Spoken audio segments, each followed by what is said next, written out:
memaksa Aura untuk keluar zona saat lagi. Ikuzo udah langsung masuk, bersiap, ditatakin, dikasih hujan peluru oleh pemain dari Red Bull Rebellion. Udah sisa 2 tim, King sudah tereliminasi, menyisakan Aura versus RBR. Loncat dulu sedikit, terus maju ke depan. Dukung teman-teman yang lagi bermain di hari ini. Oke, pesawat datang dari arah Foundation menuju ke arah Santa Catarina, di mana sudah ada Strange dan juga Oldhampton. Apakah EVOS bakal datang ke Strange bertemu dengan The Prime untuk mempertahankan tatanya atau Betul. tidak? Atau tidak ya. Dan kalau misalkan kita lihat juga dari map sisi kanan bawah, di sana ada DG dengan Stone Ridge yang ada karakteristik Blue Zone. Ini bakalan nge-amplify jumlah lootingan dan pastinya mereka berhasil dapetin satu sniper, entah itu weapon AWM ataupun Baretta. Di early game itu udah sangat enak sekali pastinya. Sudah sangat enak sekali, tapi kalau kita perhatikan ini ada hal yang harus di-concern dulu sejenak karena early game mereka nggak boleh lengah. Teman-teman dari First Riders harus bersiap untuk menghadapi satu tim yang sedang berdekatan sama mereka, yaitu Aura Esports. Aura Esports ya, waduh. Ini karena memang Bayfront itu sendiri adalah salah satu comfort drop pointnya dari Aura itu sendiri. Dan buat tim First Rider yang biasanya turun di area Foundation, kalau misalkan nggak satu match sama tim Aero, itu sebenarnya mereka tuh biasanya turun di area Foundation. Tapi saat ini alternatif kedua mereka adalah Bayfront. Wah. Bisa jadi something yang cukup diperhitungkan juga sama Aura, dan terlihat kali ini dengan kehadiran dari seorang sang Kapten Deadly itu, Aura lebih terkontrol dari segi objektivitas. Dia nggak langsung tubruk gaming dia, tapi lebih ke arah mengamankan objektif mereka, placement point dan juga resource terlebih dahulu ketimbang early fight yang cenderung terlalu gambling 50-50. Benar, karena sekarang tuh zamannya Chrono ya. Betul. Udah sulit banget kalau misalkan lu mau main instant rush gitu. Kalau misalkan Chrononya belum ada dan kita masih pakai Alok sih oke-oke aja menurut gua. Tapi dengan adanya Chrono ini bakalan ngehambat pergerakan dari teman-teman kita yang coba untuk melakukan satu instant rush itu sendiri, walaupun ya mereka punya satu counter play dengan penggunaan double vector ya. Benar, cuman kembali lagi namanya kita turun barengan di satu tempat yang sama-sama tim lain, lootingan itu juga gambling kebagi dua, dan itu pastinya bakal jadi satu kesulitan tersendiri untuk tim yang akan melakukan fight early. That's why Aura bakalan coba menarik diri, bermain lebih objektif lagi ketimbang bertahan di area Bayfront. Dan sepertinya di area Command Post juga sang Dragon Phoenix nggak ada yang datang juga kontendernya. Betul, karena tadi mereka pada saat di area Purgatory mereka lumayan keganggu. 2 orang berhasil dihilangkan ya dari tim The Prime dan juga Rosugo yang coba untuk melakukan satu killing steal. Dan untuk tim 11 kali ini mereka coba buat masuk juga, yaitu Aura Esports guys. Waduh, early fight bakalan terjadi di area Command Post. Bakal cepat tembak dulu, Bar melawan seorang Okanar sendirian harus diculik.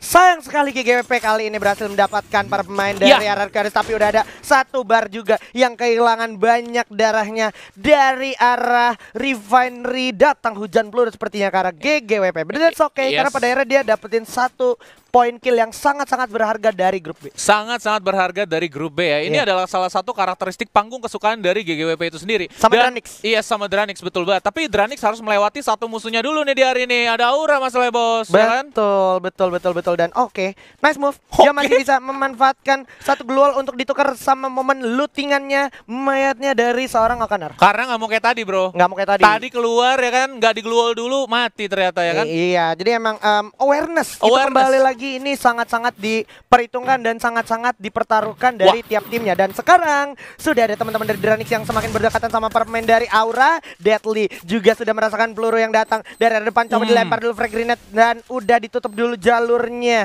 Sudah terpotong begitu ya. Chrono di bawah udah terlihat ada informasi yang cukup bagus, tapi ada sang Arul yang coba naik dengan satu grapple hookannya. Coba tembak dari kejauhan, mau Sasageo masuk ke dalam, coba tembak dulu sedikit dan sudah langsung dihabisin oleh Amek dengan double vector. Bill juga harus jatuh terkena knockdown, masih bisa revive harusnya. Amek berhasil merevive seorang kawannya yaitu Deadly dan juga Easy, tapi ada yang datang lagi. Pemain dari Dranix bakal coba merapatkan barisan masuk ke depan. Ikuzo bakalan bersiap dulu untuk melawan habis pemain dari Aura. Loncat, mau coba mengadu, udah berhasil dapetin satu, coba dibuka keluar pertahanan diri, turun dulu ke bawah. Deadly loncat, capcot, berhasil dapetin satu, tukar satu, menyisakan Amek dan Deadly pun harus ditukar begitu saya oleh Mau. Sekarang menyisakan 3 orang sekaligus dan Dranix harus tumbang di tangan Aura Esports. Oh my god, lagi-lagi ya di sini dari tim Aura mereka berhasil dapetin satu fight yang sangat enak sekali kalau menurut gua. Nah, ini balik lagi, ini adalah salah satu rumah beton yang memiliki karakteristik yang berbeda dari rumah beton yang biasanya. Kalau misalkan rumah beton di lantai 2 yang di Bermuda, itu mereka punya angle view yang sangat bagus sekali. Ternyata The Prime. Aduh, The Prime bertemu dengan EVOS Esports di mana Kensel berhasil dia begitu elegan tetap tertib dengan satu baretanya. Hujan peluru datang langsung ke arah The Prime, bakal coba mencari masih sisa playernya. EVOS benar-benar mengamuk, benar-benar geram dengan kehadiran The Prime yang ada di area shrine. Coba tembak ke arah Dix, Dix bakal harus jatuh terkenok dan coba pantau oleh sang kapten dari pantauan baretanya. Masih dicari di mana seseorang Dix sendirian aja di area atas, bakal dicari sampai ke ubun-ubun, sampai ke ujung dunia bakal coba dicari di sini seorang Dix. Visionnya terlalu jauh, Street bakal mencoba melebarkan sayap, langsung coba regroup bersama teman-temannya langsung naik ke arah gunung mountain yang cukup beresiko. Dix semakin dekat, tapi udah ada satu double barrel bersiap langsung diloncatin begitu aja.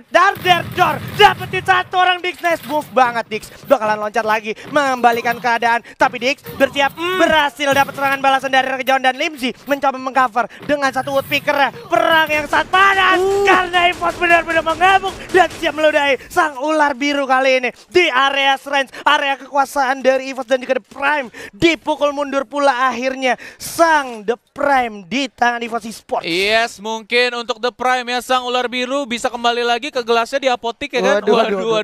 Dan untuk teman-teman dari EVOS, mereka coba untuk ngambil satu jalur higher ground. Dan kalau menurut gua itu adalah salah satu decision making yang paling benar ketika lu mau coba untuk cari tahu dulu di mana keberadaan tim The Prime pada saat ada di shrine itu sendiri. Dan tadi momen yang bagus dibikin sama tim EVOS di mana mereka berhasil dapetin satu pick off dan satu lagi dari seorang Dix itu kepisah di arah higher ground. Dan bagus Sam 30 dia ada di belakang coba untuk ngamanin satu visionnya yang ada di arah patahannya. Jadi kalau misalkan Dix itu coba buat turun di arah patahan, ada Sam 30 yang berhasil melakukan satu begal. Yes, kita bakalan melihat dulu di sini di round kedua ada Zero yang berhasil mendapatkan player of the match dengan total perolehan 4 kill. Tapi yang mau gua bahas selanjutnya adalah kembali ke The Prime dan juga EVOS Esports. EVOS Esports lu bisa lihat di season sebelumnya EVOS Esports tidak pernah beradaptasi secepat dan sebaik ini. Betul. Dengan kehadiran The Prime mencoba menyamai atau mencoba nabrak player dari EVOS itu sendiri, EVOS akhirnya beradaptasi untuk tidak selalu turun di tempat yang sama dan menaikkan egonya, tapi lebih milih untuk beradaptasi kali ini. Lu perhatiin di week sebelumnya dia udah mulai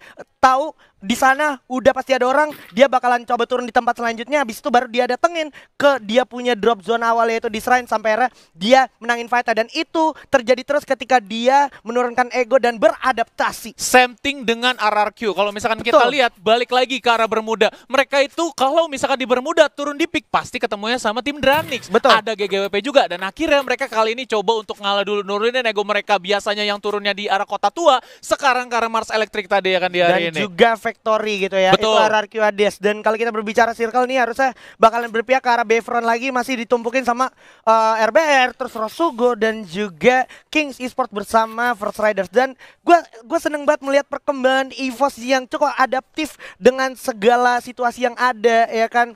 Sebagai sang juara bertahan, emang ini waktunya mereka untuk membuktikan kualitas. Masihkah bisa dia bertahan walaupun dia ditabrak atau ada tim yang datang ke arah rotasinya dia? Betul, ini dia sang matador kita RRQ Hades dengan bantengnya yaitu Red Bull Rebellion dengan total poin yang sama 30-30 begitu juga di bawahnya. Gila ini persaingan dari grup B langsung ke bawah ke upper klasemen kita ya. Betul. Dan nampaknya untuk di posisi yang ketiga, keempat, sini gapnya masih sangat dekat sekali. Kalau menurut gue begitu juga ke 30, mereka masih bisa balap-balapan. Kita lihat aja nanti pada saat poin perolehannya di pot kecil ya. Apakah ada yang tergeser atau tidak. Tapi untuk minimap, kita bakal lihat ada tim 4 juga di sana. Ada Red Bull Rebellion dan juga Rosugo Veda. Mereka ini sama-sama turun di arah confinement. Yes. Sama-sama turun di arah confinement. Dan kita perhatikan ada hal yang tidak biasa dari DG Esports, yaitu dia ada di lower tier yang biasanya kita ingat dari awal tuh mereka udah mulai coba konsisten. Ada di middle table sampai era dia mencoba merangkak ke arah upper table gitu ya. Tapi kali ini ada sedikit perbedaan karena memang setiap match day-nya tentunya setiap tim juga berkembang dan beradaptasi. Betul, dan pastinya kalau misalkan tim DG selalu ibaratnya gini, kalau misalkan kita makin hari pastinya makin ngimprove. Itu selalu yang dilakuin sama tim DG pastinya untuk mendapatkan poin maksimal di match day tersebut. Dan tim lain, masalahnya tim lain juga melakukan hal yang sama, benar. Jadi mereka harus adjusting yang sangat cepat sekali kalau menurut gua. Dan lagi-lagi ini dia First Rider, mereka akhirnya menurunkan tempo permainan karena memang dia di 2 game awal tadi lumayan blunder kalau menurut gua. Yes. Dan ini tinggal gimana momentum circle berpihak ke arah mana. Sudah mulai di-scout oleh teman-teman dari First Rider. Coba dikasih hujan peluru datang ke arah Aura Esports, dimana tadi kalau kita ingat harusnya masih ada dendam kesumat di arah Purgatory antara First Riders dan juga Aura Esports. Benar, tadi dia coba buat nabrak menjadi Dominic Toretto yang akhirnya menumbangkan 3 pemain dari First Rider itu sendiri, dan Darko kehilangan setengah HP-nya. Mungkin di sana bakalan ada satu trading shot itu sendiri, tapi lihat juga di belakang dari First Rider ada tim Kings yang memang mereka tadi sempat ke pick off di early game oleh tim Dunia Games. Aduh. Dan by the way, ngomongin Dunia Games, kali ini Dunia Games juga cukup objektif. Betul. Bersama dengan Island of God yang sebenarnya mereka saling berdekatan. Kalau seandainya Dunia Games bermain ke arah kiri, ini chance besar banget untuk diberikan hujan peluru sama teman-teman dari Island of God. Kenapa? Island of God juga perlu banget yang namanya circle berikutnya. Tapi yang lebih jahat lagi adalah RRQ Hades yang udah mulai coba nyisir area sebelah kanannya. Chance besar banget ketemu sama teman-teman dari Island of God. Benar. Chance besar juga ketemu sama teman-teman dari First Rider dan juga DG. Betul, dan kalau misalkan kita lihat juga dari segi teritori yang dimiliki oleh ketiga tim tersebut, IOG kurang begitu bagus. Karena apa? Dia lagi diapit oleh kedua tim kali ini. Di kirinya ada tim RRQ dan di kanannya ada tim DG. Dan dua raksasa ini sangat mengerikan sekali kalau menurut Dan di tengahnya, di depannya juga ada teman-teman dari First Riders. Wow. Sudah bakal coba lempar dulu. Satu orang dari Lord juga berhasil mendapatkan satu orang Valence, tapi masih berhasil di revive. Bekas kerjasama yang baik dari RRQ Hades, langsung menarik diri sepertinya RRQ Hades. Tapi 30 detik, I guess ini terlalu cepat menurut gua untuk lu masuk ke circle berikutnya, di mana gua rasa nggak terlalu banyak waktu yang bisa lu manfaatkan mengingat di depan sudah diisi kompon-komponnya, Bro. Yes, dan kalau misalkan kita lihat juga dari segi minimap di sini udah ada tim DG yang coba untuk stay long dulu di arah Santa Catarina. Mereka tuh nggak terlalu terburu-buru buat masuk ke arah Bayfront di next checkpointnya karena memang di sana masih ada Kings dan juga Red Bull Rebellion yang memantau mereka, Ji. Ini dia. Kita bakalan tengok dulu. Sesaat lagi circle bakal berjalan semakin dekat juga, tapi sepertinya ada yang bakalan datang saat lagi, yaitu GGWP di depan Aura Esports persis, di mana sang Kapten Deadly pun udah jatuh, udah tumbang, nggak bisa balik lagi. Ada Bar dengan SPD-nya dengan satu kawannya lagi udah bersiap berjaga-jaga di area atas. Evol sang Racer juga bakalan bertahan di area bawah ya. Yap. Dan untuk GGWP saat ini juga mereka coba untuk melakukan satu recover, dan Souza berhasil mendapatkan satu orang Fori. Sang newcomer kita akhirnya masuk ke arah competitive scene setelah lama ada di bursa transfer. Coba diharap dulu dikit, bakal perang melawan Island of God juga. Ternyata pemain dari First Riders di sini bakal coba ditabrakin aja. Ternyata ini ada Island of God juga. Hands berhasil dapetin Legalot, coba ditabrak. Sang perang mantan pun tak terhindarkan lagi. Gulung dulu medical kit, nggak sempat kebertelat. Ada double factor di sana oleh Fakeman. Dan sekarang udah ada orang Bion dan juga Kapten Darkol dari kejauhan manfaatkan momentum dari pecah perang Island of God dan juga RRQ Hades, sang raksasa yang akhirnya bisa dimanfaatkan keuntungannya oleh teman-teman dari First Riders di grup B. Betul, karena tadi fight-nya tuh selalu berkelanjutan ya sebelumnya.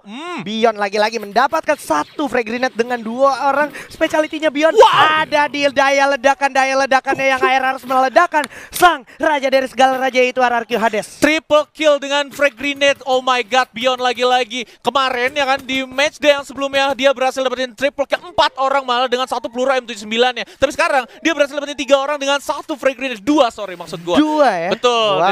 Oh my god, untuk First Rider itu sendiri mereka masih coba untuk memantau di arah Island of God karena mereka tadi berhasil dapetin satu historical fight. Bion punya pelontar kali ini. Chrono diaktifkan. Circle udah dipaksa masuk lagi ke circle berikutnya. Glow udah dibuka. Mereka berhasil dapetin roll good. Menyisakan satu orang Bion aja. Sang Abi dari seorang Island of God mampukah bisa selamat untuk dari genggaman First Rider sendiri. Berhasil selamat, tapi di bawah ada pemain dari First Rider. Bion dapetin satu, tapi Island of God juga harus tumbang di posisi ke-10. Menyisakan 9 tim aja. Udah ada Street berhasil dapetin Seon dan juga Rehan. Bakal coba dihancurin begitu aja. Ari datang mendapatkan Mr. 05. Coba langsung digerus begitu aja. Mr. 05 udah terculik. Abang sudah harus jatuh di tangan seorang Rules dari Kings Esports. Sudah sulit posisinya pemain dari DG, tapi Mr. Ari juga harus terculik begitu saja. Circle udah nggak berpihak. Langsung mendapatkan juga satu orang Seon dan juga Rehan dari EVOS. Hasil berhasil dapetin Abak. fight back pun terjadi dari DG. Tapi sekarang EVOS melawan GGWP, Naga melawan Macan Putih. Kita lihat bakal dapat dirasat lagi sepertinya Fiskalet. Yes, dan nampaknya bakalan langsung berlanjut kayaknya kali ini dari tim EVOS Esports. Mereka berhasil nge-claim 4 total kill dari tim The Prime itu sendiri. Dan ternyata fight masih berlanjut kali ini, Ji. Oke, bakal cepat terusin di mana Street masih bersiap dan langsung menghabisi